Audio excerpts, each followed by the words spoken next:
Antes de comenzar con el cierre de la actividad final de las jornadas, el Colegio Provincial de Trabajadores Sociales y el Instituto de Capacitación y Estudios Profesionales, ISET, como comité académico de estas jornadas, quieren responder a una presentación que hicieron colegas que asistieron a la mesa de experiencias y fundamentos de la intervención en los distintos campos de actuación profesional, donde entre dos de los trabajos que se presentaron estaban directamente relacionados con el tema de la salud mental. El trabajo de las colegas Alicia Farrell y Susana Castro y la colega María Dolores Pedemonte y, no me va a salir el apellido, Jasbeck. Las repercusiones de esa mesa hicieron que, insisto, los asistentes pidieran que el colegio se expida públicamente desde una posición con respecto a los sucesos ocurridos la semana pasada en el Hospital Borda de la capital federal. Lo primero que quisiera decir es, como decía Michel Foucault, la palabra del loco es una palabra huérfana de importancia. Me parece un buen punto de partida para saber dónde, en este caso, la política pública de la Ciudad de Buenos Aires en el tema de la salud mental, refiere absolutamente esa perspectiva de pensar al loco como una persona que no tiene derechos. En estos momentos, donde no solo en la Ciudad de Buenos Aires, sino ha sido promulgada una nueva ley de salud mental que interpela muy fuertemente a las hegemonías profesionales, a los campos disciplinares del derecho y de la medicina, lo que ha sucedido en el Hospital Borda no solo merece el repudio generalizado en función de la represión violentamente ejercida sobre padecientes, trabajadores y gente que trabaja en varios aspectos, sino lo que nos interesa puntualmente destacar es el impacto que representa para las personas con padecimiento mental que vieron destruidos lo que es su casa y lo que significa para ellos, en su psiquis, levantarse una mañana y encontrarse con que el lugar que los habita, que no es cualquier lugar, sino que, con todas las limitaciones de infraestructura y de tratamiento, apuesta a algún tipo de rehabilitación, fueron absolutamente vulnerados por la política pública de la Ciudad de Buenos Aires, por los distintos ministerios y en particular en la persona del jefe de gobierno, el señor Mauricio Macri. Reitero, este colectivo profesional quiere expresar públicamente el repudio a esa violencia y represión generalizada con aquellos que están en estado de represión. Muchas gracias.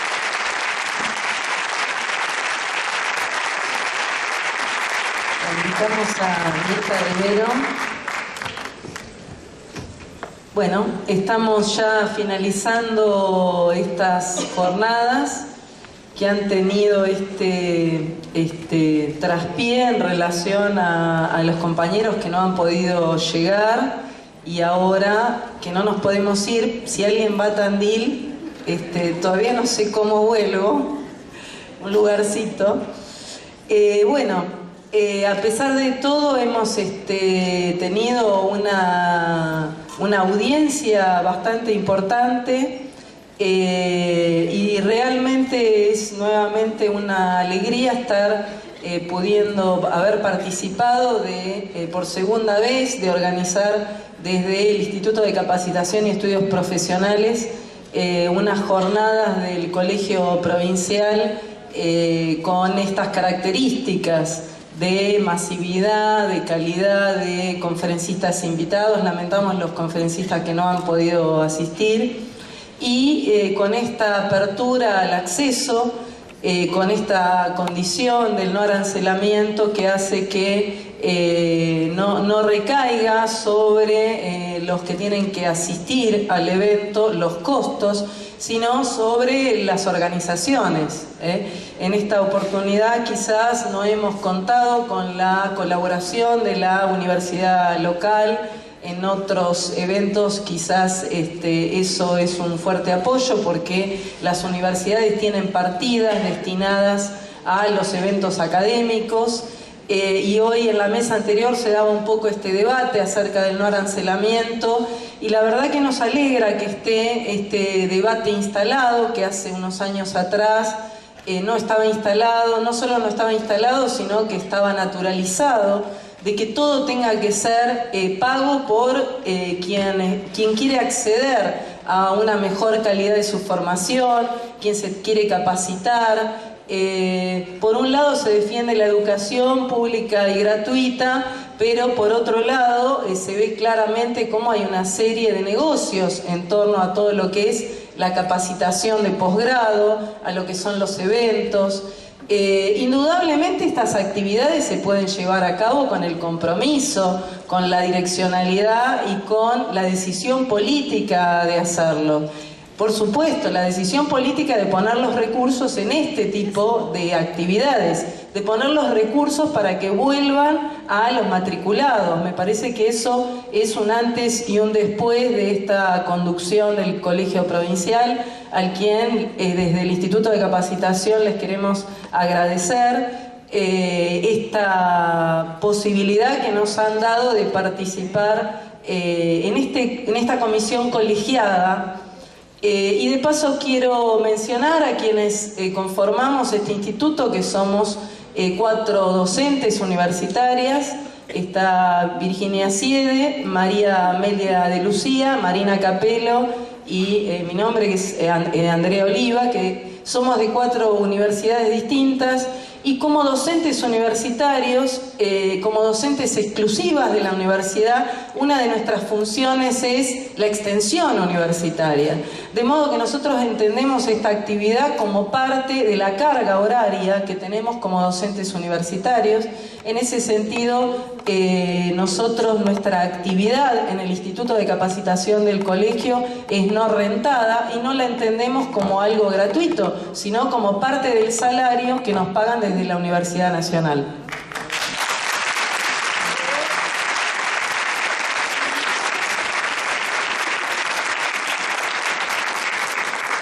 Les decía que se necesita de mucha gente y del compromiso para organizar actividades de este tipo, no solo los eventos, sino capacitaciones también. Hay una cuestión que me parece que hay que poner sobre la mesa y que es estas jornadas y las jornadas que venimos, los que organizamos jornadas no aranceladas, no terciarizamos el evento.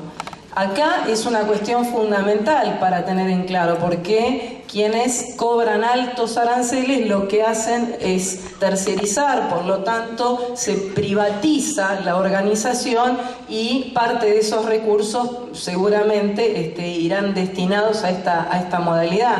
Ustedes habrán visto que había estudiantes en la inscripción, que había colegas de distintos distritos que han participado en la organización, ya sea con la inscripción, con los certificados, con el conseguir los lugares. Hubo alguna dificultad con alguno de los lugares, por suerte pudimos resolverlo sobre el momento, pero me parece que más allá de alguna dificultad que hayamos tenido, creo que el evento ha podido desarrollarse superando quizás las expectativas nuestras, sobre todo frente a lo que fue el paro de transporte. Quería comentarles nada más brevemente que este Instituto de Capacitación y Estudios Profesionales se conforma con esta conducción del colegio, que lo conformamos como una comisión colegiada. Y en este sentido quiero abrir un paréntesis, porque la lógica quizás de los institutos es pensado con la lógica de lo que impone las normas oficiales de lo que es la investigación, de que presupone que hay un director, presupone que hay una jerarquía, presupone que hay una lógica vertical. Lo que hemos conformado como comisión colegiada es un grupo, un equipo que en algunos casos hemos trabajado quizás a distancia, muchas veces utilizando mucho internet, los mails para poder organizar. Y que esta comisión lo que ha pretendido hacer es principalmente plantear desde otra manera lo que es la capacitación. Por eso la cuestión no arancelada no es una cuestión menor y fundamentalmente tiene que ver con esto, con que estamos en la defensa de la educación pública y gratuita y creemos la educación pública y gratuita en todos los niveles. Por lo tanto, no creemos que la formación del trabajo social como profesionales termine con un título de grado. La formación continúa a lo largo de toda la trayectoria profesional y en ese sentido se han organizado varias actividades que en ningún momento recayeron sobre quienes tenían que asistir. Por otra parte, nos ha tocado emprender lo que es esta cuestión que se empezaba a plantear en algunos distritos acerca de las condiciones laborales, la preocupación por las condiciones laborales y bueno, la conducción provincial nos encarga un relevamiento, es el primer relevamiento que se hace de los matriculados en toda la provincia de Buenos Aires. Logramos de alguna manera empezar a instalar este tema, ya vamos por las segundas jornadas de discusión de esta temática y vemos cómo se abren muchas otras aristas para trabajar, pero principalmente lo que hay que ver es esta cuestión de cómo una organización como el colegio puede acompañar al trabajador social, a los profesionales del trabajo social como asalariado. Y en este sentido, me parece que también está esta otra discusión, que es, bueno, cuáles son los roles de los sindicatos, cuál es el rol del colegio en esto, que es un debate que empieza a instalarse y que es muy sano que esté estas distintas perspectivas que hay también en este debate. Como estamos en un clima preelectoral, también han aparecido discusiones, en algunos casos un poco más acaloradas que en otros, pero bueno, me parece muy sano que aparezcan estas discusiones, porque peor es un colectivo profesional que no tenga dinámica, pero es un colectivo profesional que en vez de plantear discusiones abiertamente lo esté haciendo entre dos en un pasillo. Estos son los ámbitos de debate y en ese sentido me parece que también se ha abierto todo un espectro para hacer un balance de todo lo que ha sido estos últimos 4 años. En esta mesa entonces vamos a hacer este cierre de las jornadas y le voy a pasar la palabra a Mirta Rivero, que yo la quiero felicitar por esta apertura que ha logrado en todo este trayecto y que indudablemente va a haber un antes y un después de esta comisión directiva del colegio a nivel de la provincia de Buenos Aires.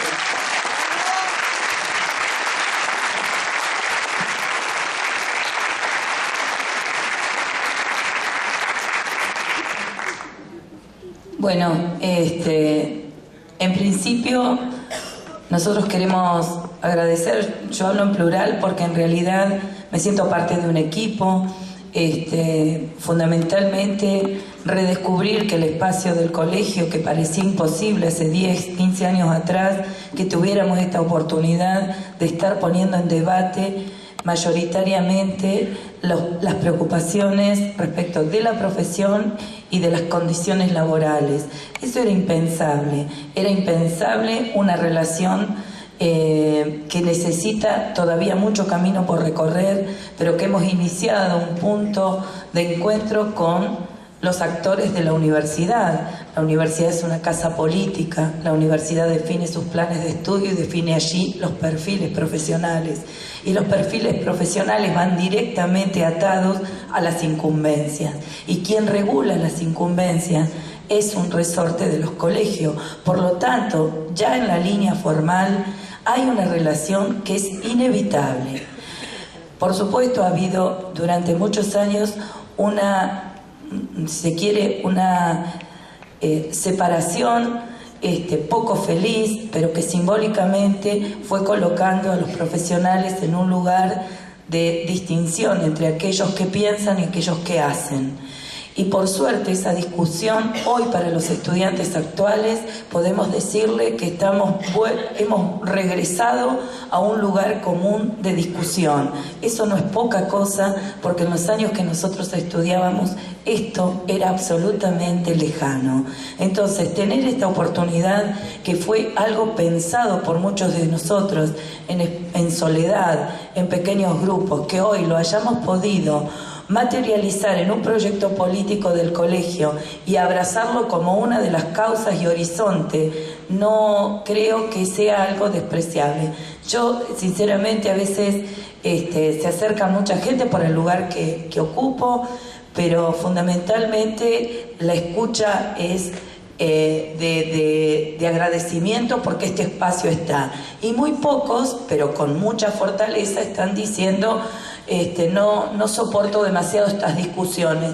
Yo les quisiera decir que en lo personal, y compartido con muchos de los colegas con los cuales comparto estas discusiones y estas conversaciones, nos alegra enormemente que hay discusión, que hay debate. Discutir viene de Cúter, sacar de raíz. Saquemos de raíz lo que nos desencuentra para ponerlo en una mesa de debate y consensuar acuerdos. Consensuar es lo más difícil. La actividad política es lo más difícil. No es un lugar fácil de recorrer, pero les puedo asegurar que cuando uno pone en discusión, acuerda un horizonte y lo puede materializar en actos, lo puede materializar en hechos concretos, como lo hemos logrado a lo largo de estos años. Hoy poder decir que solamente en el tránsito de 2 años y medio de gestión, lograr que tengamos una colección de libros abierta, que no es el único lugar que puede transferir conocimiento, decir que tenemos un proyecto de ley instalado en la legislatura con debate abierto respecto de lo que hemos instalado allí, para que los asesores de las diputadas que tienen en mano el proyecto digan y evalúen en una mesa ampliada, donde incluso nosotros los propios trabajadores sociales teníamos algunas diferencias, digan en más o en menos esa mesa de discusión, que los abogados asesores digan: los felicito porque este proyecto de ley es ampliatorio de derechos y protege mucho mejor el ejercicio profesional que la ley que tienen. La verdad es que hemos dado un paso muy, muy importante. Por supuesto, celebro enormemente que ese proyecto todavía esté en una mesa de debate en la legislatura. Los convido a todos a que seamos artífices de hacer el lobby para que los diputados de la provincia de Buenos Aires acompañen esta reforma, sean orgánicos, comuníquense con nosotros en esta conducción hasta que lleguemos al final de la gestión, y a la conducción que venga, para que este proyecto trascienda las diferencias y realmente lo convirtamos en una herramienta de verdadera protección al ejercicio de la profesión. Eso es un hecho inédito, que después de 20 años logremos consensuar en asambleas democráticas y pluralistas, porque allí había mucha divergencia de opinión respecto del articulado que se creó. Tener esta posibilidad de ponerlo en discusión, no hay ninguna duda que estamos en el buen camino. Tener diálogos abiertos con distritos que estaban absolutamente alejados, no solo porque geográficamente están lejanos de ciertos circuitos de discusión, sino porque estaban alejados por el lugar de escisión que había respecto de cómo logro comunicarme para que mi tema esté en una agenda colectiva. Haber logrado que esos lugares donde se hacía casi imposible el diálogo sientan que en el colegio tienen un lugar donde expresar lo que les pasa, no es poca cosa. Un encuentro de estas características, habiendo tenido en el medio un un evento tan inoportuno para nosotros como es un paro de transporte, y que hayamos tenido semejante cantidad de llamados de colegas que están en otros espacios, que han quedado varados en Buenos Aires y que igualmente acompañan a la distancia. No creo que eso nos zumba en el oído como un silbido de aliento para que sigamos haciendo estos encuentros. Tener la posibilidad de que algunos, en el marco de esta reflexión, de las mesas, de la gente que ha sido convocada, que aunque Claudia Cesaroni diga, tenía un arancel, porque hablando del arancel no hablamos de gratuidad, hablamos de no arancelamiento. Es distinto, que es ese derecho que pareciera ser que te habilita con el dinero a estar o no estar en un espacio. Nosotros tenerlo no arancelado significa no que el colegio no hace ninguna inversión. Les puedo asegurar que para las arcas de nuestro colegio este tipo de encuentro es carísimo, pero igual lo afrontamos con orgullo porque forma parte de un proyecto, y que una persona como Claudia Cesaroni, que una persona como la que tenemos al lado, como Carlos Montaño, digan, nuestros honorarios están a disposición, eso no es poca cosa. Gente que viene a sostener la calidad de un encuentro. Reivindico las personas. Claudia va a estar muy enojada, por lo tanto esto es un secreto entre ustedes y nosotros. Cuando ayer fuimos a abonarle sus honorarios, dijo que de ninguna manera los ponía a disposición de este emprendimiento que es el relevamiento post inundaciones, y sus honorarios van a estar puestos allí. Por eso les pido enormemente que revisemos en qué proyecto estamos respecto de cómo pensar un colegio o una organización y cómo nos pensamos como colectivo profesional del trabajo social.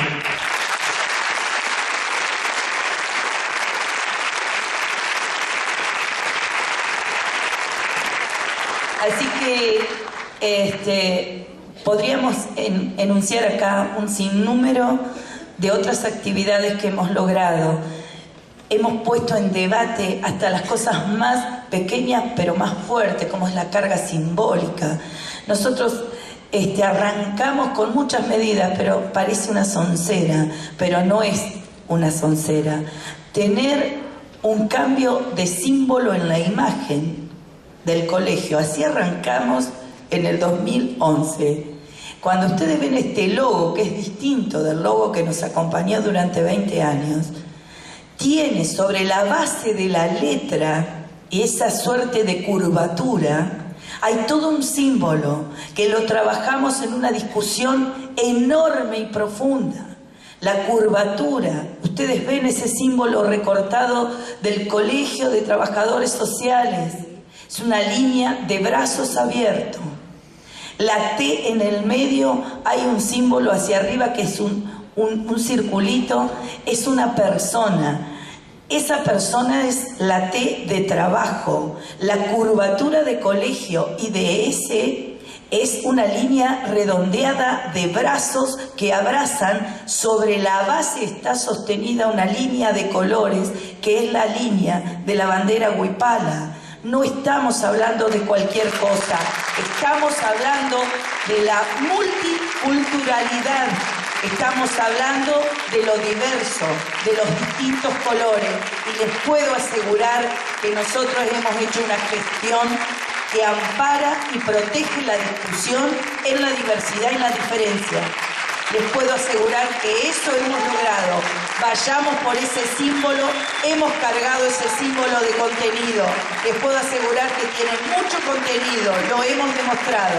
Les agradezco la presencia y vamos a dejar ahora para que Carlos Montaño nos deje sus reflexiones, que seguramente van a ser muy aprovechadas para la reflexión en los días que vienen. Les puedo asegurar que eso va a ser así. Gracias, Carlos.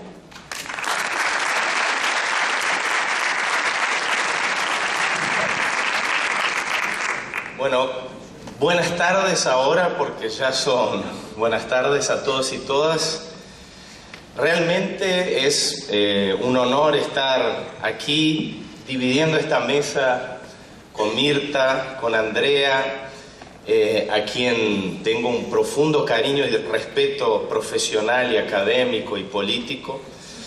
Y yo quisiera comenzar con las últimas palabras de Mirta para mi intervención, que es perspectivas de la intervención profesional del trabajo social. En realidad porque yo voy a hablar en el singular y no en el plural. Voy a hablar en el singular porque no me corresponde hablar de las perspectivas, sino hablar de la perspectiva que yo entiendo, que yo defiendo, que yo me inscribo como la perspectiva más adecuada para comprender el mundo contemporáneo y para insertarnos en ese mundo contemporáneo. Pero quiero hacer, a pesar de hablar en el singular, en la perspectiva, en una perspectiva, quiero partir de las últimas palabras de Mirta, porque no acá en Argentina, no en Uruguay, no en Brasil, no en América Latina, sino en el mundo entero, si hay algo que se acusa a la perspectiva histórico-crítica, a la perspectiva marxista, es de un supuesto sectarismo. Y si hay algo que esta perspectiva nunca quiso, es justamente tornarse la única perspectiva de un plan de estudios, la única perspectiva de un código de ética, la única perspectiva de una profesión. Si hay algo que defendemos enérgicamente es la necesidad de la pluralidad de opiniones, pero una pluralidad de opiniones no vacía, una pluralidad de opiniones que se exprese, que se explicite, que se ponga en debate. No podemos partir en una profesión del vaciamiento conceptual, categorial, del vaciamiento de que existen perspectivas diferentes en un supuesto consenso completamente vacío, sino al contrario, una profesión crece y el debate profesional crece cuando ponemos en la mesa las diversas maneras de pensar el mundo y las diversas maneras con las cuales nos relacionamos, con las cuales actuamos en nuestra realidad. Es de alguna manera un poco lo que yo pretendo hacer. Yo no voy a hablar, por lo tanto, de las perspectivas, pero a partir de una perspectiva que asumo, voy a tejer algunos comentarios. Evidentemente, el punto de partida siempre es la pregunta de cómo mira el mundo o cómo se mira el mundo a partir o a través de una u otra perspectiva teórica y cómo nos relacionamos, cómo intervenimos en esa realidad a partir de una u otra perspectiva. Podemos entender esta pregunta de una manera, yo diría, ingenua, de una manera ilusoria, en el cual, independientemente de la perspectiva, todos buscamos igualmente el bien común. Entonces ahí se trataría de ver cuál perspectiva es más o menos adecuada o inclusive de crear un croquis con las diversas perspectivas en un supuesto pluralismo. El pluralismo entendido de esta manera es equivalente al eclecticismo, es decir, al entender que las perspectivas teóricas y que las perspectivas teórico-metodológicas son independientes de posicionamientos políticos, de posicionamientos éticos, de valores, de principios, de proyectos sociales. Al contrario, el pluralismo se hace a partir de la convivencia de diferentes perspectivas de análisis, pero de una convivencia polémica. Y esto es un gran problema que nosotros tenemos en nuestra profesión.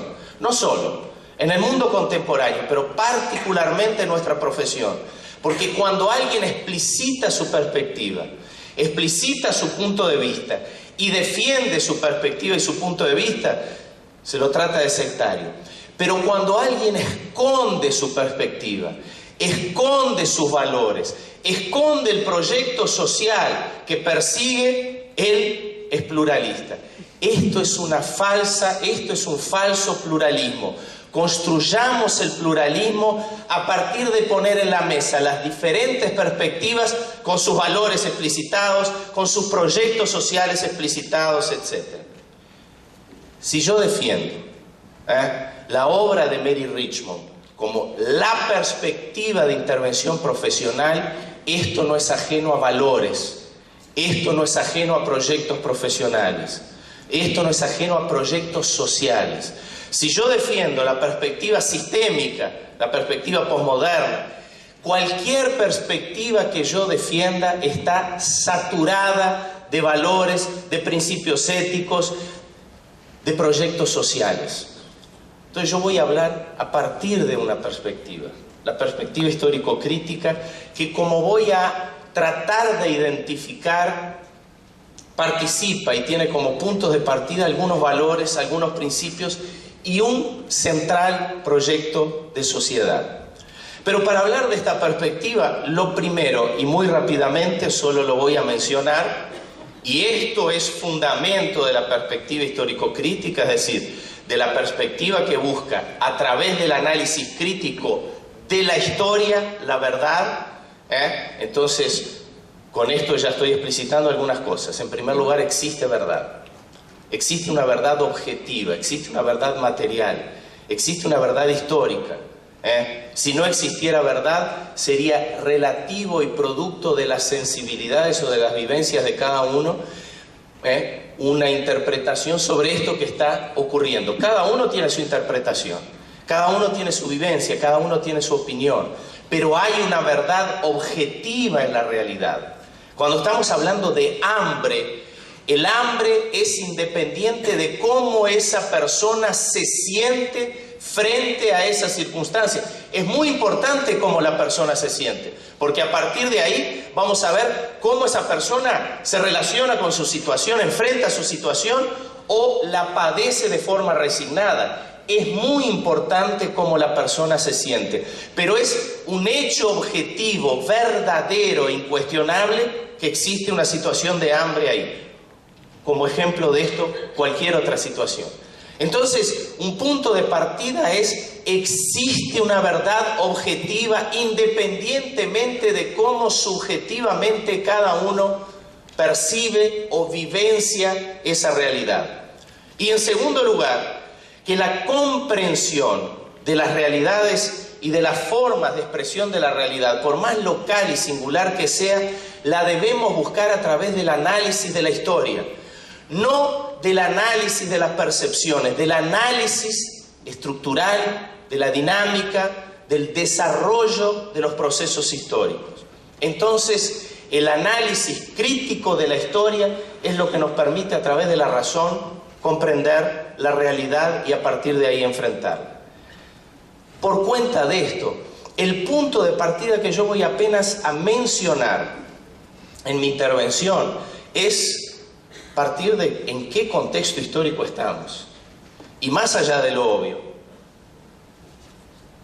una sociedad capitalista en un país o en una región periférica del capitalismo mundial, pero de una periferia que no se desarrolla autónomamente, sino que se desarrolla a partir de una relación desigual y combinada, es decir, es una relación estructural mundial del capitalismo en donde nuestros países latinoamericanos participan a partir de ocupar un lugar en ese escenario mundial, en donde el valor producido es a través del trabajo, pero este trabajo se realiza a través fundamentalmente de la compra y venta de fuerza de trabajo, en donde este valor es apropiado, es expropiado de su propio productor por parte de los que compran esta fuerza de trabajo como mercancía.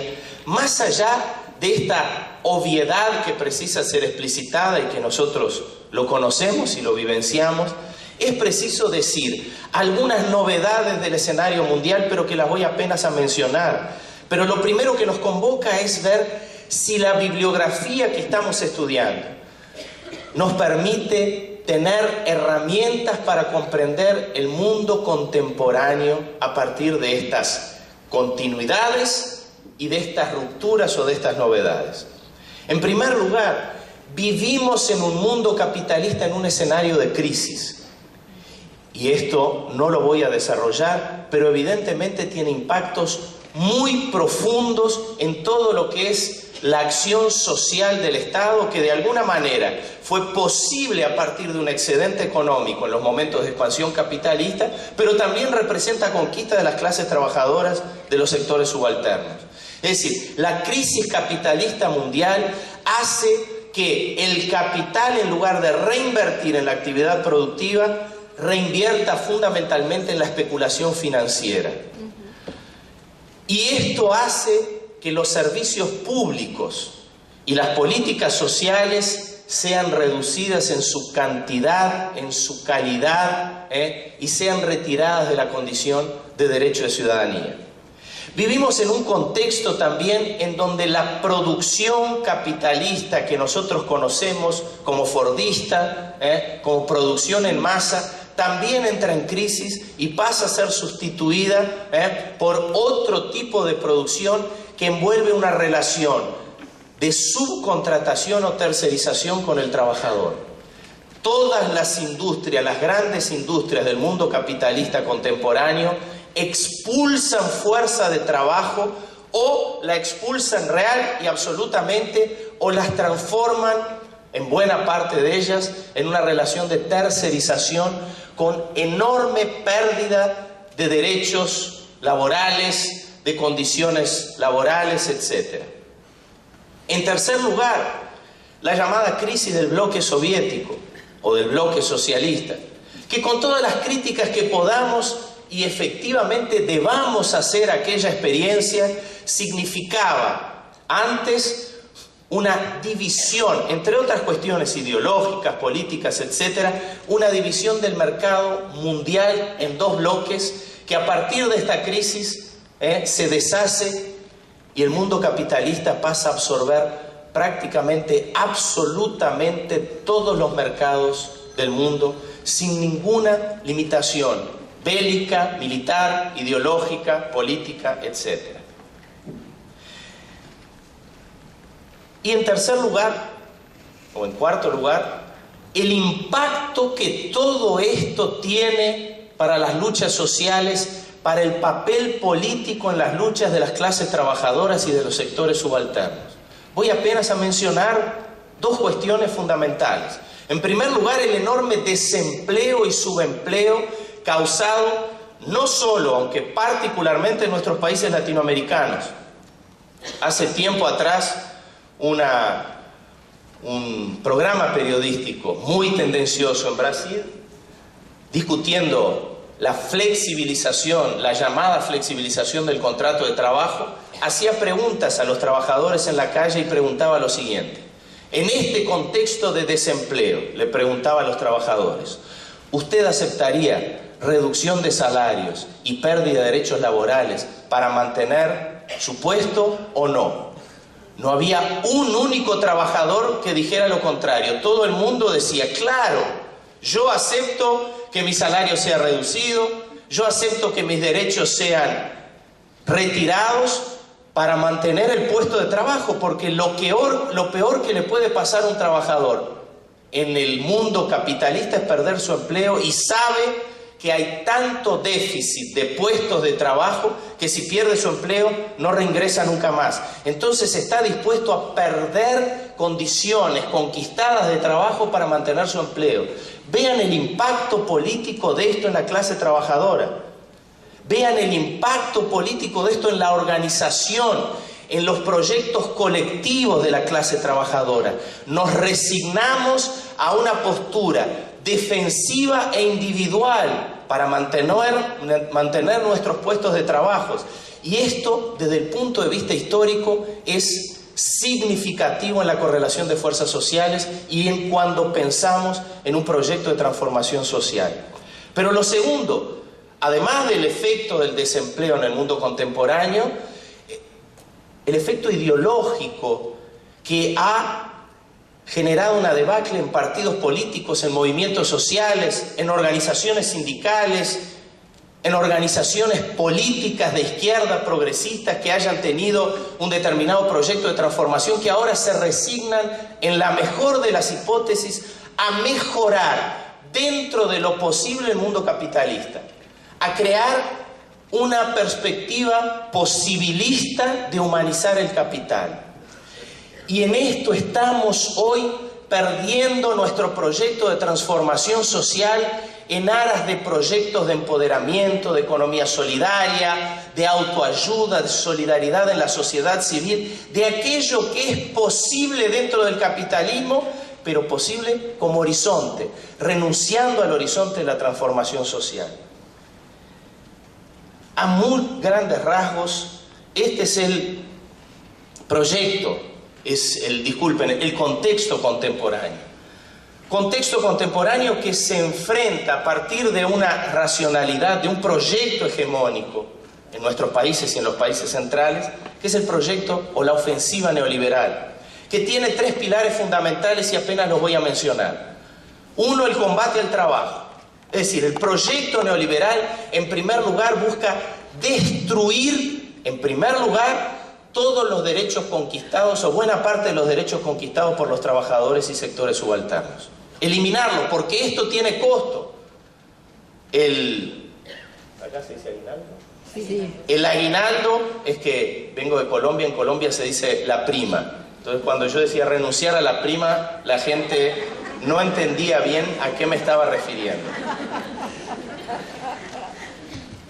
El aguinaldo tiene un costo, y no solo un costo económico, sino que también tiene una funcionalidad. Los trabajadores con el aguinaldo consumimos o pagamos deudas. Y esto es funcional para un proyecto de expansión industrial, en un contexto no de crisis capitalista, sino de desarrollo, de avance capitalista. Pero en un contexto de crisis y de fuerte financiarización del capital, el aguinaldo pierde su funcionalidad en cuanto a derecho, pero también en cuanto a funcionalidad económica para el capital. Todo esto tiene un costo, hay que retirarlo. Entonces, la ofensiva contra el trabajo, en primer lugar, remite a retirar derechos laborales, pero en segundo lugar, a quebrar la capacidad de la clase trabajadora a cualquier posibilidad de resistencia de la ofensiva neoliberal. Es decir, si tenemos un proyecto antipopular, por decirlo así, ¿cuál es la mejor estrategia? Primero, quebrar la capacidad política de aquellos que puedan resistir a ese proyecto antipopular. Y para eso quebramos la capacidad de resistencia de la clase trabajadora. Ideológicamente, pero también políticamente. En segundo lugar, el segundo pilar del neoliberalismo es la reestructuración productiva. Todo el proceso de transferencia, de tercerización de la fuerza de trabajo hacia una relación de subcontratación y con pérdida de derechos laborales. Y en tercer lugar, la llamada reforma o contrarreforma del Estado, con todo el vaciamiento fundamentalmente de la acción social del Estado. Quiero mencionar, y rápidamente,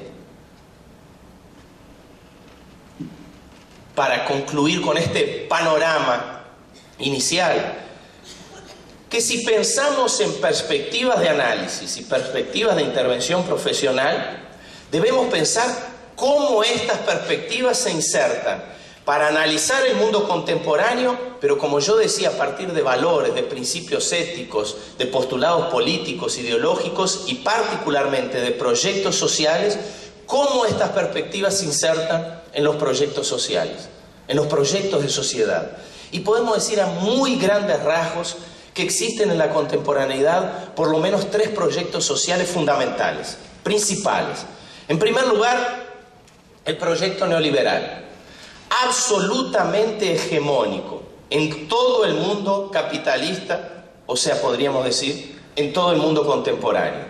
El proyecto neoliberal que se inspira en las relaciones del mercado como relaciones fundamentales, en donde la competición, la competencia en el ámbito del mercado mide la capacidad de cada individuo y genera triunfos y fracasos, entendiéndose como resultado de las diferentes capacidades de los individuos y no de un proceso de desigualdad sistémica o de desigualdad estructural. El fracaso de un individuo en el mercado para la concepción neoliberal es el problema del individuo. Esto nos va a llevar a fundamentar filosófica y teóricamente y políticamente, el proyecto contemporáneo de autorresponsabilización de los sujetos por sus problemas, de desresponsabilización del Estado por las respuestas sociales y de desoneración del capital en relación a la acción social. El proyecto neoliberal que busca la privatización de los servicios públicos, el vaciamiento de los servicios y políticas sociales, de los derechos sociales, etcétera, etcétera. En segundo lugar, el proyecto reformista, que ya fue hegemónico, pero que no lo es más, no solo en América Latina, sino en el mundo contemporáneo. Un proyecto que, siendo y estando al servicio del capital, del desarrollo de la lógica del capital, pero busca el desarrollo de una lógica de producción industrial y de consumo, de aumento de producción y de aumento de consumo. Un proyecto reformista que por lo tanto debe incorporar en este proyecto a la clase trabajadora, yo diría en 3 niveles. En primer lugar, incorporar a la clase trabajadora como productora. En segundo lugar, o sea, masivamente generar fuerza de trabajo apta y capacitada para ingresar inmediatamente al mercado de trabajo. Estoy hablando de salud pública y educación pública como 2 pilares de la formación masiva de fuerza de trabajo. En segundo lugar, incorporar a la clase trabajadora en cuanto consumidora. Un proyecto de desarrollo capitalista productivo precisa producir cada vez más, pero precisa que se consuma cada vez más. ¿Y quién va a consumir? ¿Los robots? No. La clase trabajadora masivamente debe consumir, es decir, un proyecto reformista de desarrollo industrial precisa crear las condiciones para que la clase trabajadora tenga poder adquisitivo. Y en tercer lugar, incorporar políticamente a la clase trabajadora para adecuarse e insertarse en este proceso de desarrollo industrial. Entonces, el primer proyecto neoliberal, hegemónico. El segundo proyecto, que ya fue hegemónico, pero que hoy no lo es, el proyecto reformista. Y en tercer lugar, yo diría, de forma muy pequeña, cuantitativamente, aunque un proyecto que precisa ser mencionado por su papel histórico, el proyecto revolucionario. Un proyecto que busca, en un corto plazo, la emancipación política, como llamábamos ayer, y la emancipación humana en un mediano largo plazo. Es decir, el enfrentamiento, la superación, la transformación del orden capitalista por entenderlo como un orden, como una sociedad estructuralmente desigual. La superación del orden capitalista no es, para esta perspectiva, una cuestión ideológica, es una cuestión necesariamente vinculada a un proyecto de emancipación humana. Quiero subrayar esto. El proyecto de revolución, de transformación del orden, de enfrentamiento al orden capitalista, el proyecto anticapitalista no es una cuestión ideológica. Esto es a partir de un proyecto de emancipación humana, en tanto la emancipación humana precisa superar una sociedad que es estructuralmente e ineliminablemente desigual. El mundo capitalista de forma inmodificable genera desigualdad.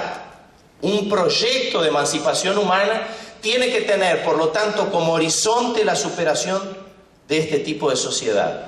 Reitero, no es una cuestión ideológica. Somos anticapitalistas porque nuestra ideología... No, esto es la consecuencia, el anticapitalismo, el proyecto, la necesidad de la transformación social.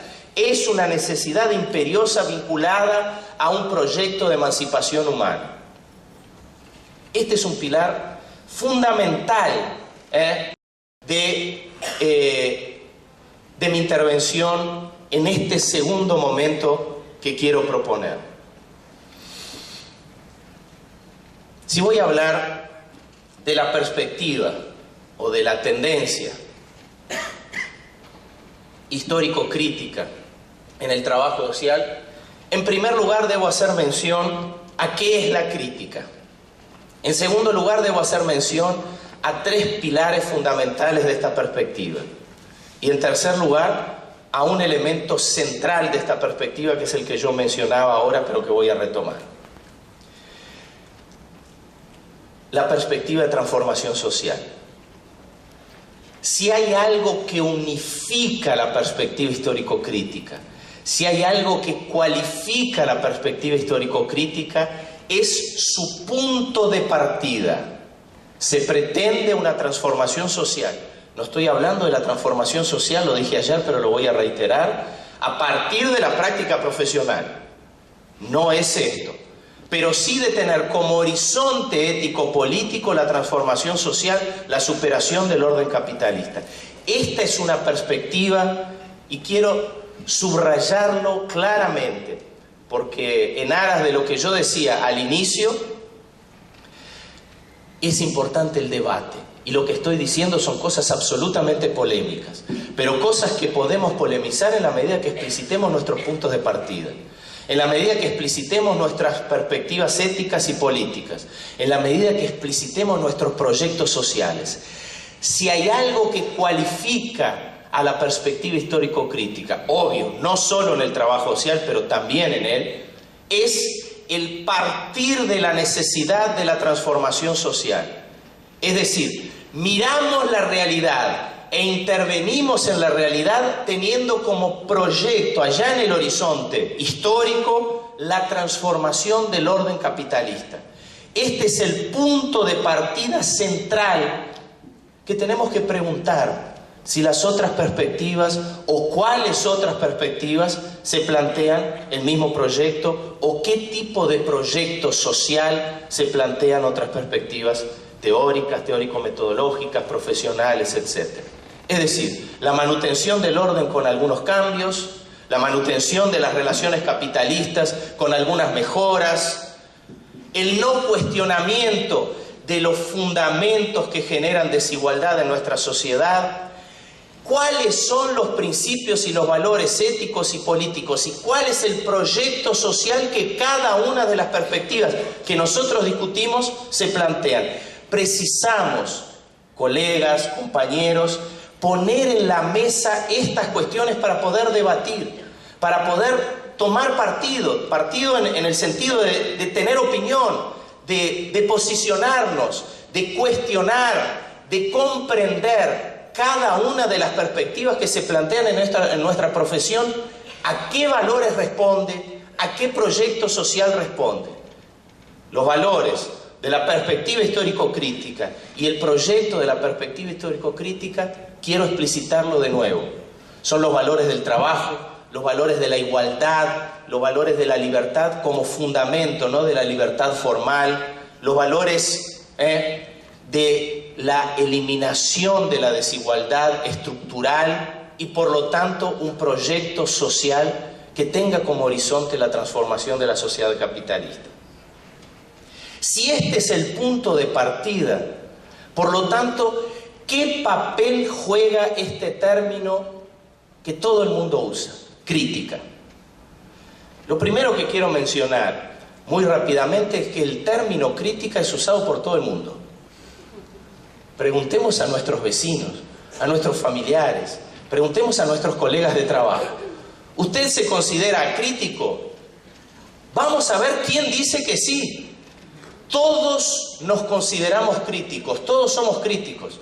George Bush, cuando invadió Irak, fue a invadir a partir de una crítica al gobierno iraquiano. Todo el mundo se considera crítico. Esta es una palabra que nadie renuncia, que nadie se adjetiva a través de lo contrario. Nadie se asume como acrítico, entonces tenemos que cualificar esta palabra, porque si no se torna una palabra que nada nos dice. Y efectivamente, cuando cualificamos la palabra crítica, nosotros observamos que hay una diversidad de perspectivas críticas o de posibilidades de críticas. Tenemos una crítica restauradora, una crítica que piensa críticamente, rechaza el desarrollo, la modernización, el progreso y que busca la restauración del pasado. Todo mundo pasado, toda historia en el pasado siempre fue mejor que el presente. Esto, por ejemplo, va a caracterizar la aristocracia en la época de la Revolución Francesa. Todo el proceso de restauración envuelve una perspectiva crítica a la revolución burguesa. Es decir, hay una concepción de crítica que es restauradora, que es una crítica al avance para buscar el pasado. La crítica neoliberal claramente se instaura en este tipo de crítica restauradora. Criticamos el desarrollo del estado de bienestar, el mal llamado estado de bienestar. Criticamos el desarrollo de las políticas o derechos laborales para restaurar la lógica de la, entre comillas, libertad del mercado. Entonces tenemos en primer lugar una crítica restauradora. No es de esta crítica de la que estamos hablando. Hay otra crítica religiosa. Hay una perspectiva crítica del dogma religioso. Por ejemplo, la crítica al aborto, la crítica a la igualdad de orientación sexual, la crítica a la igualdad de derecho de casamiento, de unidad entre personas de un mismo sexo. Todo esto también es una crítica. Y una crítica fundada en un determinado dogma institucional, en un dogma de la institución, por ejemplo, católica, pero no solo. Tenemos también una perspectiva crítica aquí. No es de esta crítica de la que estamos hablando. Hay una crítica también puntual, una crítica que se desarrolla en aspectos puntuales de la realidad. Hay gente que critica la exclusión social en relaciones personales, al machismo como fenómeno o elemento desarticulado de toda la totalidad social. Esta es una crítica que no solo, pero que fundamentalmente se desarrolla a partir de la perspectiva posmoderna. Una crítica que no piensa la crítica a partir del sistema, sino la crítica a partir de subjetividades. Y que nos dice esa máxima del mundo contemporáneo: no busque transformar la realidad, transfórmese primero a sí mismo. No busque transformar la realidad, transforme primero su subjetividad. Esta es una clara crítica basada en una racionalidad posmoderna. Tampoco es de esta crítica de la que estamos hablando. Hay una crítica que también se confunde, y el uso cotidiano es del término crítico, básicamente la usa en este sentido: la crítica como rechazo. Fulano es muy crítico. No, fulano rechaza todo lo que le dicen. No es de esta crítica tampoco de la que estamos hablando. No es una crítica que margina, que rechaza, que no dialoga, que no confronta, que no polemiza, que apenas rechaza e ignora. La crítica de la que estamos hablando es una crítica, en primer lugar, que tiene como perspectiva la transformación social, como ya decía. En segundo lugar, que si busca la transformación social, el punto de partida es la necesaria comprensión de la real dinámica y estructura del mundo contemporáneo. No hay posibilidad de transformación social, no hay posibilidad de intervención, inclusive profesional, crítica, si nosotros no tenemos una comprensión real, fiel de la realidad. Es decir, si nosotros no desarrollamos una comprensión teórica sobre la realidad, reproduciendo nuestro pensamiento fielmente las determinaciones de la realidad. O sea, de la crítica de la que hablamos, es aquella que intenta constantemente contrastar nuestros discursos con la realidad. La crítica, el análisis crítico, por lo tanto, debe realizarse a partir del análisis de la historia. Algo que se le dice tantas veces al marxismo es que el marxismo no entiende el mundo contemporáneo, porque Marx escribió en la Inglaterra del siglo XIX. Marx escribió en la Inglaterra del siglo XIX, pero la perspectiva marxista, si tiene como fundamento la transformación del orden social, tiene como compromiso desvendar la dinámica capitalista contemporánea en claro proceso de desarrollo y transformación. Si hay un serio compromiso de transformación del orden, el punto de partida es realmente comprender la estructura y la dinámica real de la realidad contemporánea. Y eso nos va a llevar a algunas cuestiones que quiero decir sobre esta perspectiva en algunos elementos fundamentales para el trabajo social.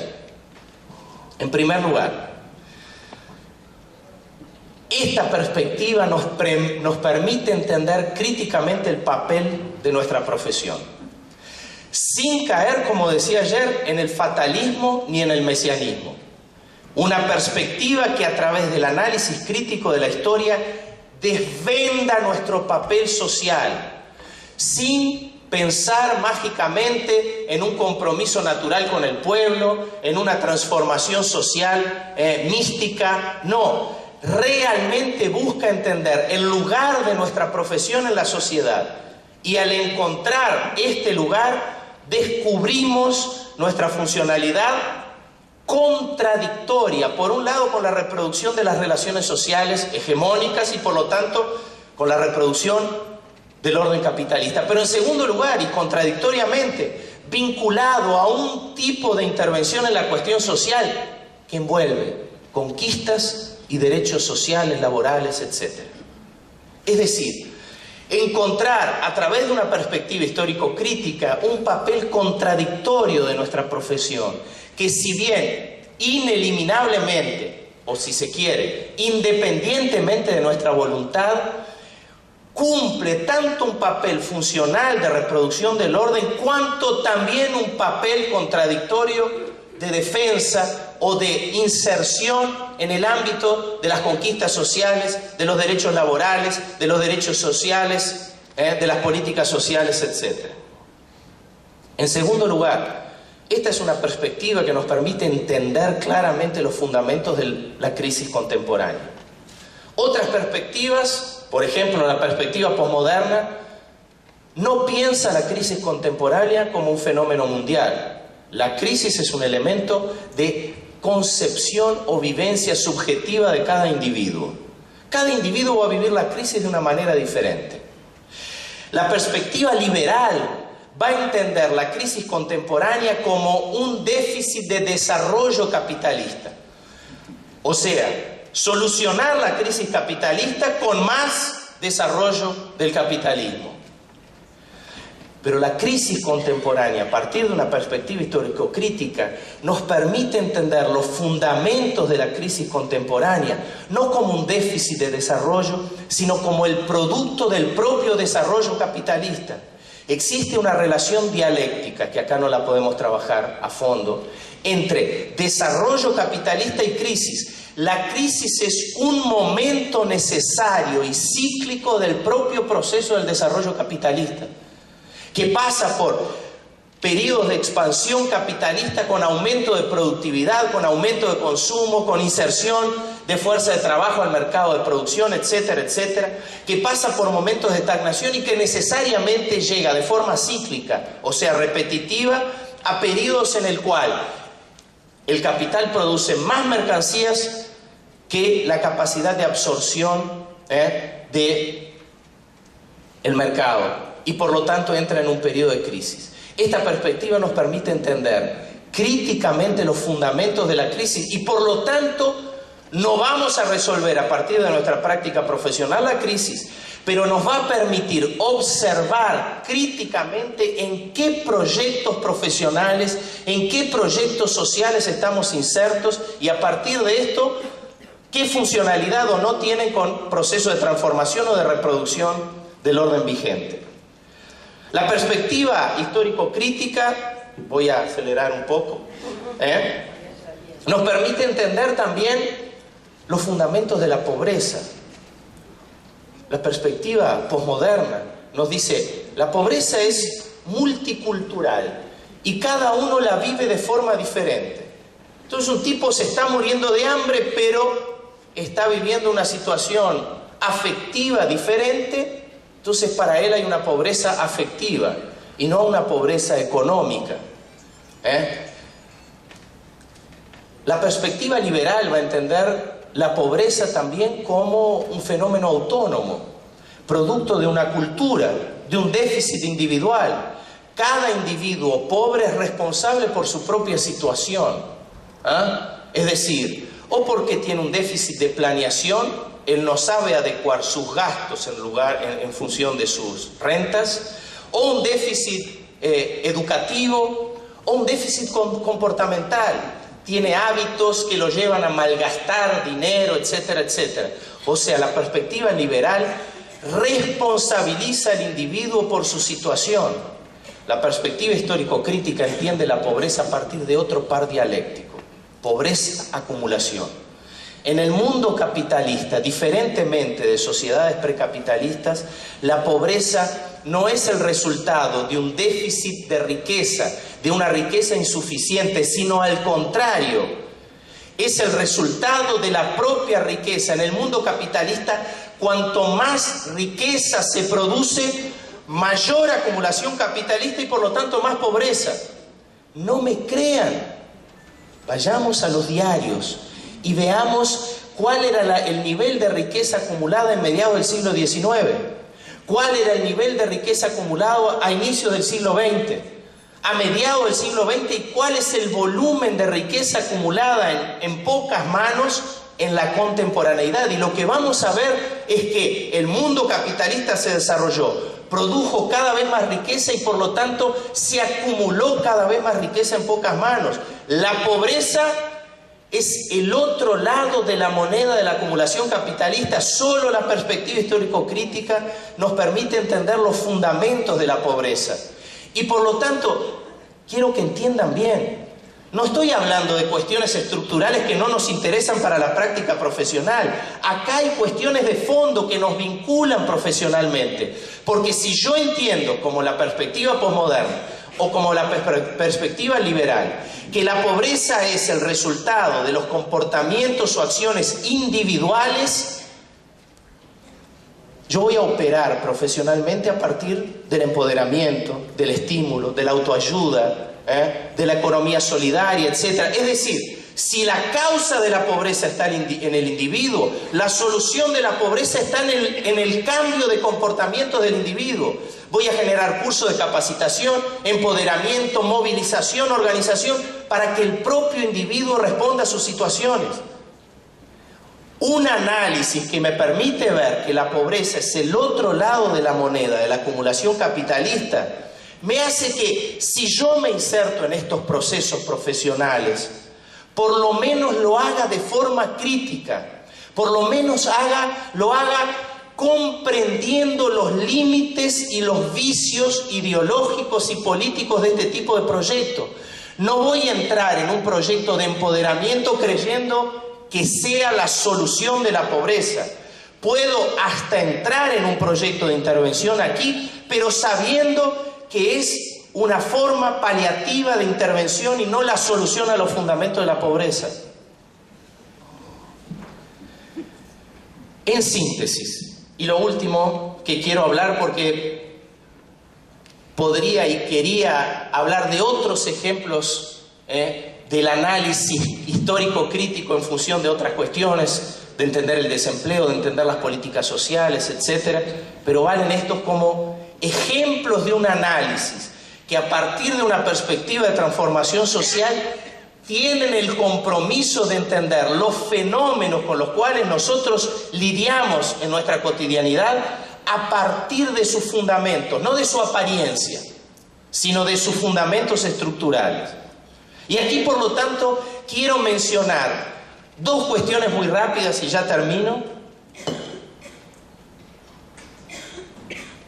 sobre esta perspectiva y la intervención profesional.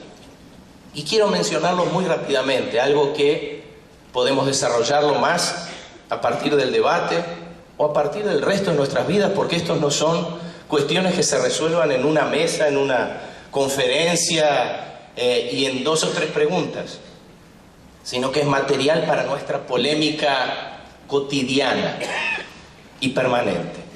La primera cuestión sobre la perspectiva histórico-crítica de la intervención profesional. De alguna manera vinculado a lo que yo decía ayer, tenemos que diferenciar el método de conocimiento del método del conocimiento teórico del método de intervención en la realidad. Varias propuestas han surgido, inclusive dentro de esta perspectiva, de una perspectiva dialéctica, de intentar transformar método de conocimiento en método de intervención profesional. Léase el método Boris Lima, el método de intervención profesional, a partir del análisis de la dialéctica del conocimiento, intentar generar una propuesta metodológica de intervención dialéctica o histórico-crítica. Y la otra, también en una misma perspectiva, en Brasil, el método Belo Horizonte. Ambos intentan transformar método de conocimiento y método de intervención. La propuesta necesariamente lleva al fracaso. En primer lugar, porque al intentar forzar una relación entre método de conocimiento y método de intervención, acaba descaracterizando el método de conocimiento, un método dialéctico, un método que se empapa de la realidad de las cuestiones, y lo intenta hacer como una relación continua de intervención profesional, y vale lo que mencionábamos ayer, aquí se reduce la teoría a otras formas de conocimiento, fundamentalmente instrumental o situacional, el diagnóstico, la sistematización de la práctica, el conocimiento instrumental, etc. Pero en segundo lugar, porque acaban siendo también propuestas metodologistas y a priori. Si yo propongo un método de conocimiento dialéctico, el método Carlos Montaño, ahí yo voy a querer vender mi libro, entonces voy a anunciar el método Carlos Montaño y voy a decir, tienen que comprarlo porque es el mejor método para intervenir. Y voy a divulgar mi libro para ganar contundentes derechos autorales y por lo tanto voy a trabajar de la importancia, de los méritos del método Carlos Montaño para que todos ustedes salgan seducidos a aplicar el método Carlos Montaño, compren mi libro y apliquen el método Carlos Montaño, lo enseñen a sus alumnos compren libros y mis derechos autorales van creciendo. Si yo les propongo el método Carlos Montaño, histórico-crítico, dialéctico, marxista, transformador, estoy partiendo de los mismos presupuestos, estaría partiendo de los mismos presupuestos que cualquier propuesta metodológica. Estaría partiendo de la arrogancia de pensar que todos ustedes van a aplicar el método Carlos Montaño independientemente de sus valores éticos, políticos, de sus posicionamientos ideológicos, de sus proyectos sociales. Mi método vale para cualquiera. Y en segundo lugar estaría partiendo de una arrogancia de pensar que ese método vale para cualquier intervención profesional. Los que están interviniendo en el Poder Judicial, los que están interviniendo en una cooperativa agropecuaria, los que realizan una intervención profesional en un hospital materno-infantil, todos tienen que aplicar el mismo método Carlos Montaño. Es decir, yo estaría partiendo de el pensar que un método de intervención pueda ser desarrollado a priori y por lo tanto independiente de valores, de proyectos sociales y de objetos de la realidad o de esferas de la realidad con las cuales intervenimos. En síntesis, en esta perspectiva, y ahora que estuve en Colombia y decían, porque los marxistas, cuando hablan de la intervención profesional, cuando tratan del método, huyen a esta cuestión. Salen por el costado. Cuando nos proponen análisis estructurales del mundo contemporáneo, analizan claramente. Pero cuando se trata de la intervención profesional, salen por el costado. No, yo decía y quiero repetir acá, no se sale por el costado. No evitamos el debate metodológico.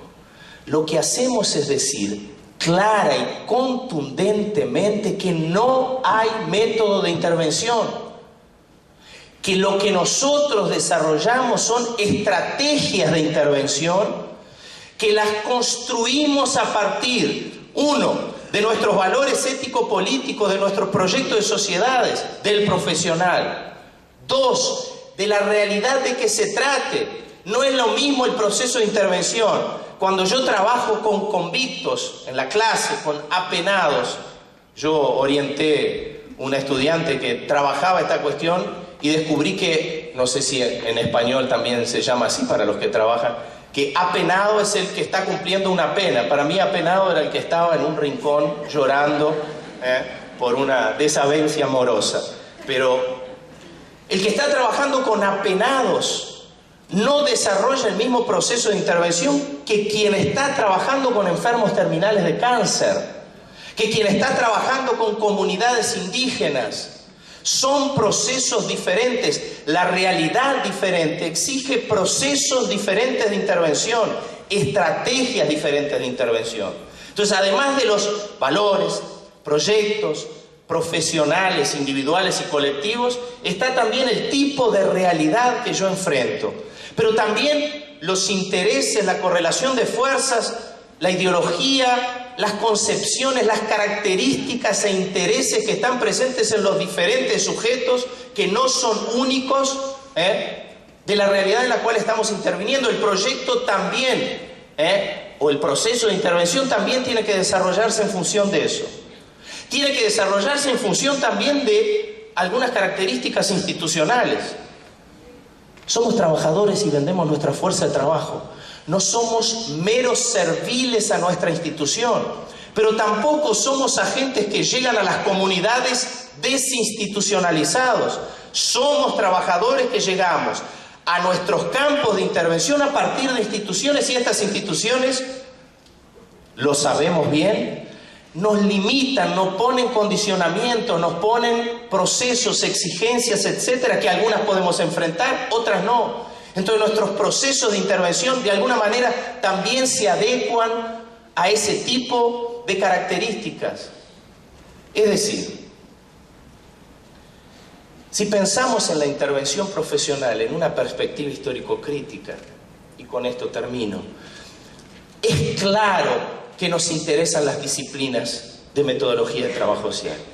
Es claro que nos interesan las disciplinas de instrumentos, de técnicas en trabajo social, porque ellas son las que nos informan de los elementos de conocimientos técnicos, instrumentales, etcétera, para el diagnóstico, para la planificación, para la intervención, para el trabajo con grupos, etcétera, etcétera, pero que el proceso de intervención profesional no se desarrolla, y efectivamente no se desarrolla a partir de un método de intervención, sino de estrategias de intervención diseñadas en cada realidad a partir de estos elementos, y no de un proceso a priori de un intelectual que describe un método de intervención para la profesión. Entonces, no vale decir que el marxismo sirve para pensar el mundo contemporáneo, pero no sirve para intervenir. No vale decir que la perspectiva histórico-crítica es muy importante para analizar la realidad, pero no para intervenir. Esta es una perspectiva que sí no propone método de intervención, porque es una perspectiva que tiene como presupuesto que el método, que el proceso, que la estrategia de intervención la construye el profesional a partir de la realidad y de las realidades en las cuales interviene. Muchas gracias y espero un debate con él.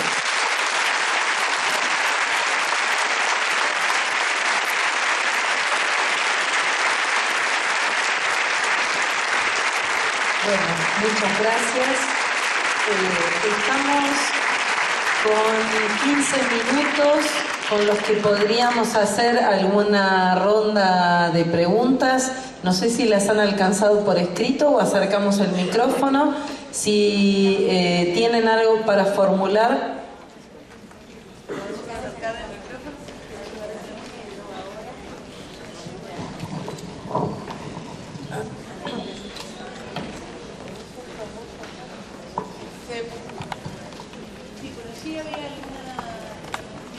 Mientras están organizando las preguntas, quería volver a recordar que estamos haciendo una campaña para contribuir con las compañeras trabajadoras sociales de La Plata que han sido afectadas, y hay 2 cajas que han estado circulando, las vamos a volver a hacer circular, y les pediríamos la contribución solidaria, porque realmente lo que tienen que reponer es demasiado y vamos a necesitar una contribución bastante importante.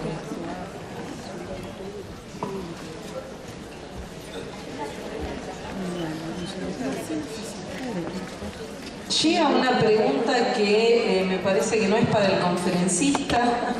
En todo caso, yo la voy a leer, pero sería algo que tendrían que explicar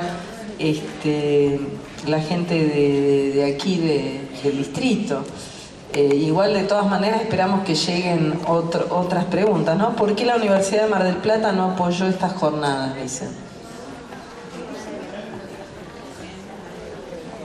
¿Ameritaría eso una reunión, en todo caso, o una evaluación por parte de la gente del distrito? No, me parece que no corresponde a Carlos preguntarle.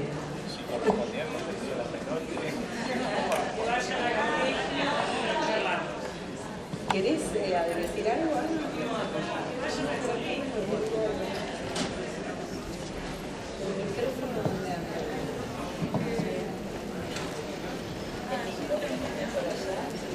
Hola, yo quiero aclarar, mi nombre es Viviana Ibáñez, soy directora del Servicio Social Universitario y la Red Sol no solo acompañó, sino que está desde el primer día en la organización de estas jornadas como representante del Servicio Social Universitario, de la Secretaría de Bienestar y de la Universidad Nacional de Mar del Plata. Si no está la facultad, no lo creo, porque veo docentes y compañeras que también han colaborado. Lo quiero aclarar porque por los voluntarios del programa que dirijo, junto con la colega Alicia Palacio, que es quien ha participado de las reuniones. Gracias.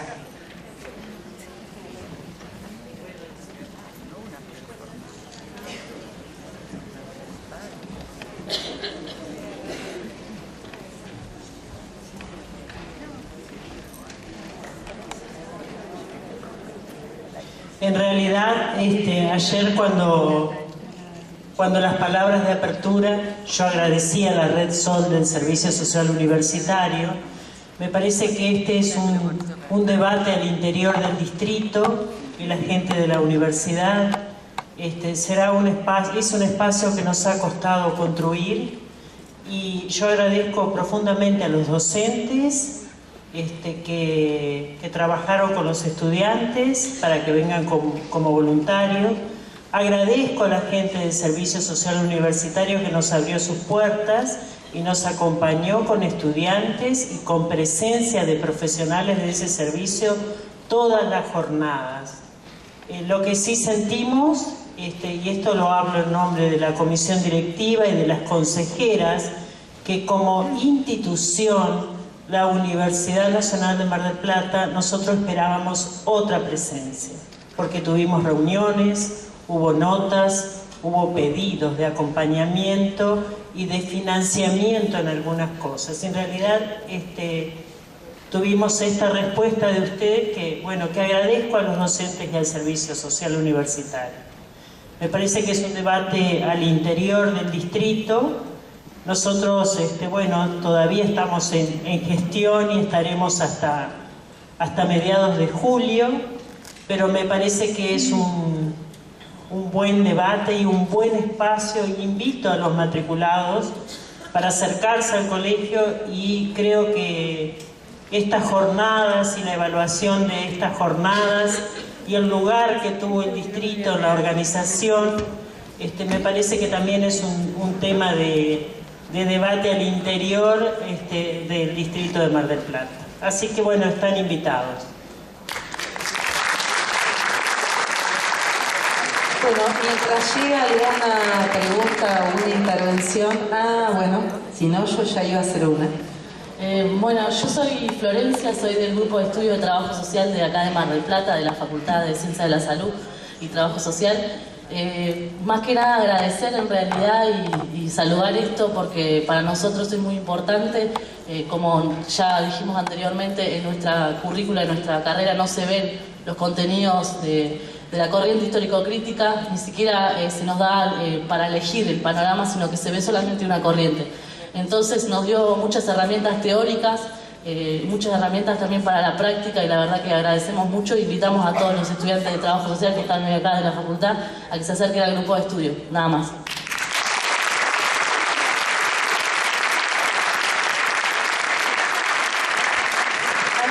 gustaría, quizás si pudiera cerrar con su intervención, Carlos, que tiene la posibilidad de recorrer distintos países de Latinoamérica, que nos pudiera dar algún panorama de cómo está viendo el trabajo social, cómo está viendo esta perspectiva histórico-crítica en distintos países, ya que lo que generalmente nos llega, o algunos que hemos tenido más oportunidad quizás de estar en contacto con, de poder realizar un posgrado, es con bibliografía y con los debates que hay en Brasil y quizás no de otros países de Latinoamérica. Si quisieras, bueno, por lo menos hacernos algún panorama.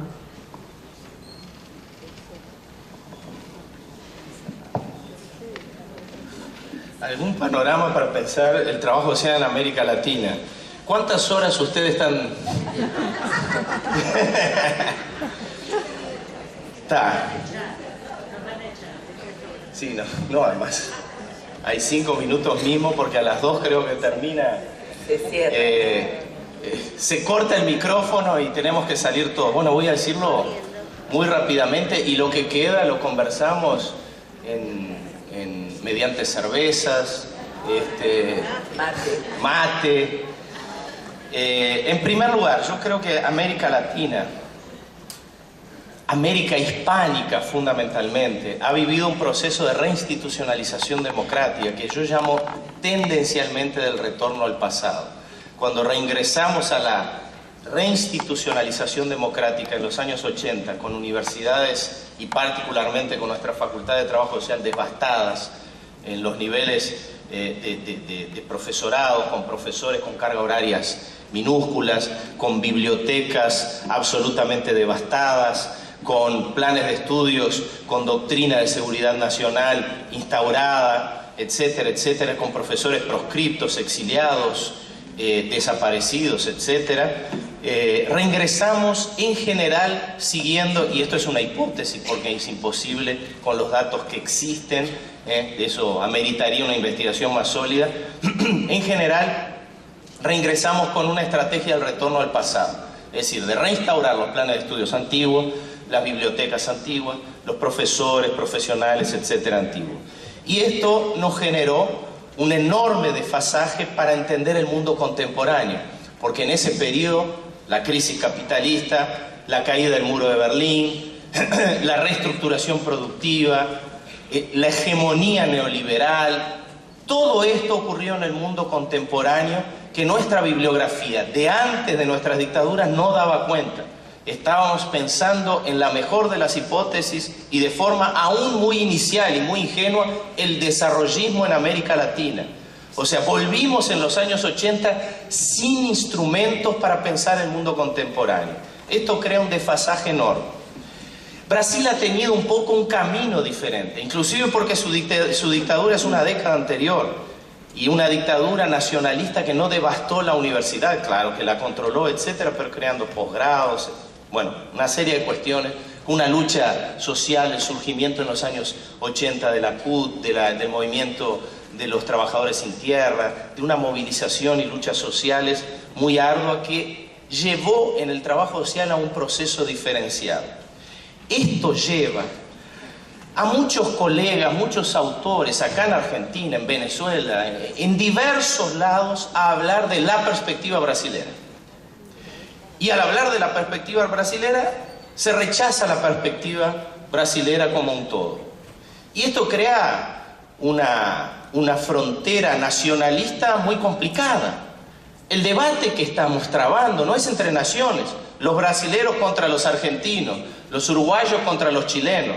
Las fronteras que nosotros tenemos en nuestros procesos de polémica son fronteras teóricas, políticas e ideológicas, no son fronteras entre naciones.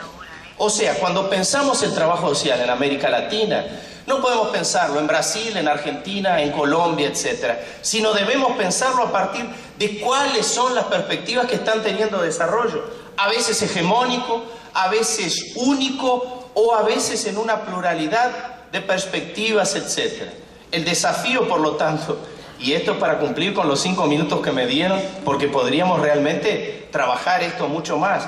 Pero el gran desafío que nosotros tenemos para romper con este misticismo de los colegas de Brasil, de la perspectiva de Brasil contra los colegas o la perspectiva de Argentina, es entender que cada país, que nuestra región, que el trabajo social como un todo en América Latina, de forma plural, comparte diversas perspectivas y que debemos explicitarlas, conocer sus fundamentos. Vamos a formarnos en la perspectiva marxista, vamos a formarnos en la perspectiva positivista, vamos a formarnos en la racionalidad posmoderna, vamos a formarnos en las corrientes accionalistas o weberianas, y a partir de ahí vamos a pensar cómo está siendo procesado y dado el debate contemporáneo, porque si no creamos una frontera nacional, y es muy fácil, el imperialismo brasilero, el subimperialismo brasilero, lo mezclamos con el tema fútbol, etcétera, etcétera, y pronto rechazamos aquello. Es muy funcional, porque al rechazar un debate que viene de un país, porque viene de un país o porque existe o está presente en un país y que no es verdad, lo que en realidad estamos haciendo es rechazando una perspectiva teórica que nosotros no defendemos que sea la única, pero que somos convictos en decir que nuestra profesión tiene que formarse también en eso. Es una corriente de pensamiento fundamental que precisamos conocerla para adherir o para rechazarla, para ponerla en polémica o no. Entonces yo creo que el gran desafío para pensar América Latina, etcétera, es una sólida formación teórica a partir de los fundamentos del pensamiento social, para poder explicitar los debates y adherir o no a determinadas corrientes, pero en función del conocimiento profundo de su fundamento, y no de un rechazo nacionalista contra otra nación, contra otro país, como si las fronteras fueran geográficas y no fronteras ideológicas, políticas, éticas, etc. Lo más, entonces, ahora sí, ayer fue una despedida transitoria hasta hoy. Hoy quiero, entonces, claro que también sigue siendo una despedida parcial, porque seguimos en encuentros, en debates, en formas de intercambio diversas, pero quiero enormemente agradecer al Colegio de Mar del Plata, al colegio que es el Consejo de Buenos Aires. Ayer yo mencionaba de La Plata porque, claro, conozco las personas que están en La Plata y entonces cometí ese error. Por la invitación, la tenacidad de Andrea me ha convencido a superar varias dificultades para poder venir acá y agradecer enormemente, porque quiero decir que estar acá es un privilegio de poder compartir, de poder dialogar, de poder poner en debate cuestiones, de poder empaparme también de las cuestiones que están discutiendo acá, de poder hacer relaciones, y esto es un privilegio enorme. Quiero agradecerles entonces la atención, felicitarlos por el excelente evento que realizaron y seguimos en debate y invirtiendo en nuestra profesión. Muchas gracias.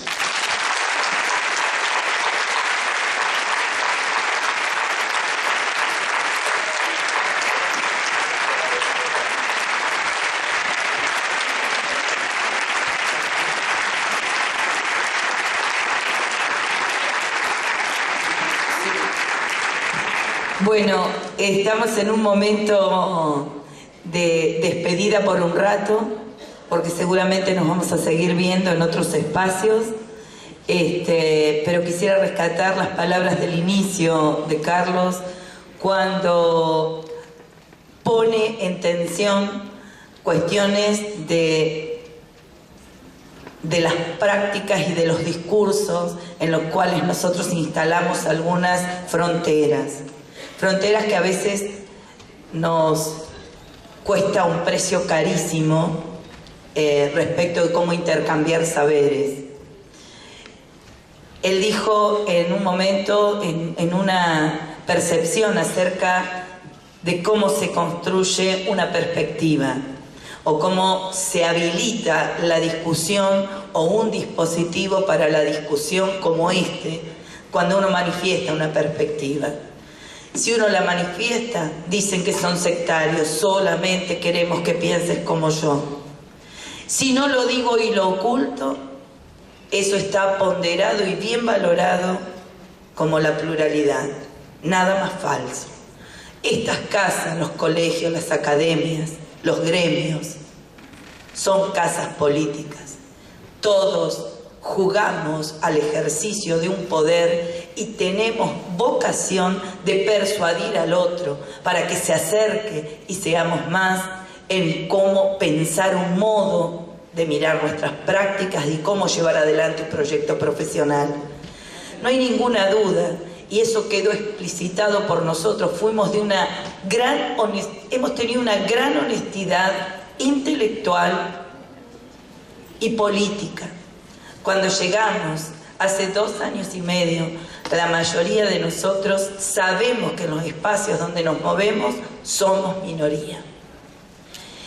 Y sabemos fundamentalmente que hemos intentado durante muchísimos años que se instalara este debate, que la perspectiva de la teoría social de Marx se conozca. En ningún momento hemos exigido que se vuelvan marxistas, trotskos, como desde un lugar peyorativo hemos recibido esa crítica. Nosotros, si tuviéramos desde un colegio profesional que está ponderado para la sociedad en general como el lugar más aburguesado, ¿se imaginan que esta conducción hace 2 años y medio pueda reunir a toda la izquierda? Pero estaríamos generando la Quinta Internacional.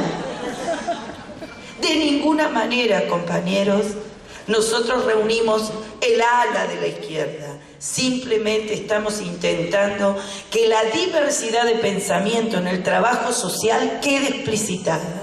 Y sabemos que esta teoría social de Marx no está puesta en los escenarios de debate y de formación. No pretendemos que nos acompañen y coagulen su pensamiento y sus prácticas en este sentido. Simplemente pretendemos que la diversidad aparezca. Y si hay algo que apareció en este congreso en particular y en los anteriores de estos últimos 2 o 3 años, es que se explicitó que hay muchos proyectos de trabajo social. Hace tiempo que yo no tenía la oportunidad, como una trabajadora social más, de visualizar en estos escenarios esta discusión de la diversidad de los proyectos profesionales.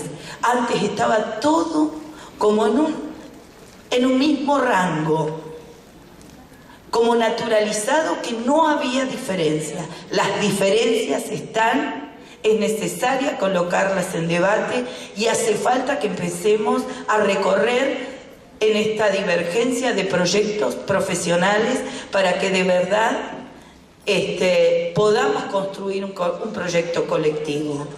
No hay ninguna duda que lo hemos intentado desde ese lugar, así que les agradecemos enormemente que todos hayan tenido la posibilidad de conocer por dónde nosotros apostamos y por dónde está este escenario planteado. Está la posibilidad de que lo constituyamos todos y que, bueno, pongamos en debate, porque no hay ninguna duda que es un espacio contradictorio también, que es un espacio polémico y que hace imprescindible en este tiempo histórico que hagamos valer nuestro perfil de profesionales que pretendemos en todos los ámbitos donde nos movemos. Así que les agradezco enormemente la presencia, la espera, este lugar tan a veces importante del encuentro, pero que a veces queremos en 1 día y medio, en 2 días y medio, discutir todo lo que acumulamos en los últimos 2 años. Se hace muy difícil, así que nuestro compromiso es, si seguimos en el gobierno del colegio o no, es garantizar que estos encuentros se vuelvan a repetir. Muchas gracias a todos y agradecemos enormemente la presencia. Bien. Vamos a abrir las 2 cajas de las donaciones para contar el dinero recogido, para que sea algo evidente, y lo vamos a hacer en público en breve antes de irnos, así que el que se quiera quedar. Y a Carlos le hacemos este regalo, este presente que sabemos que un buen uruguayo lo va a valorar.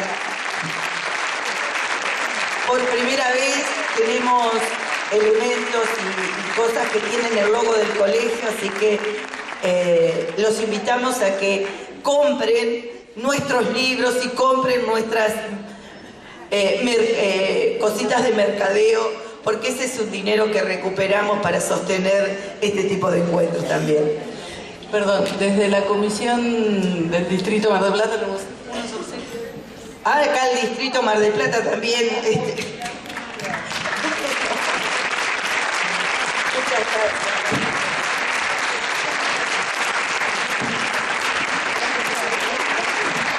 Bueno, vamos cerrando y por supuesto está el escenario para venir a sacar la foto, por favor. Con todos los que quieran sacarse fotos con el telón de fondo, con Carlos y con los amigos, están invitados a que estén en este lugar. Son todos parte de este encuentro, así que los invitamos a sacar una foto colectiva. Y hasta el encuentro del 2015, que esperemos que siga siendo no arancelado.